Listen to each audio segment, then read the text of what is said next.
teman sejati berhiaskan budi.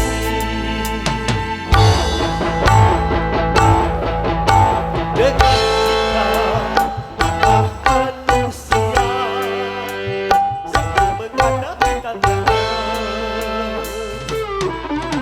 cinta maka manusia tak akan mampu bergerak. Berkorban demi pengabdian, berkorban demi perjuangan, berkorban demi cita-cita, bahkan berkorban demi cinta.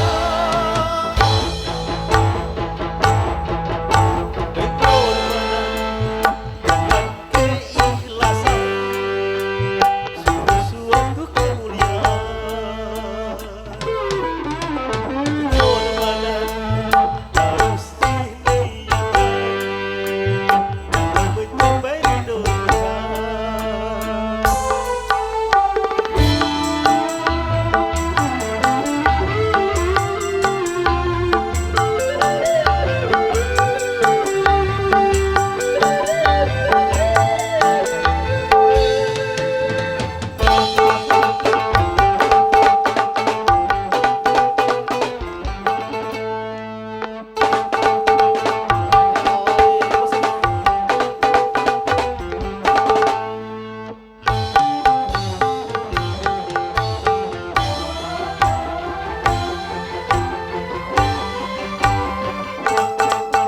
Direlakan penderitaan sendiri demi kebahagiaan seorang teman.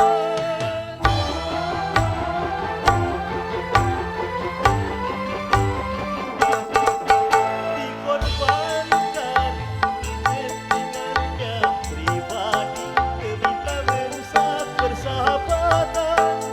Cintanya seorang kekasih diraih, tapi cinta teman sejati berhiaskan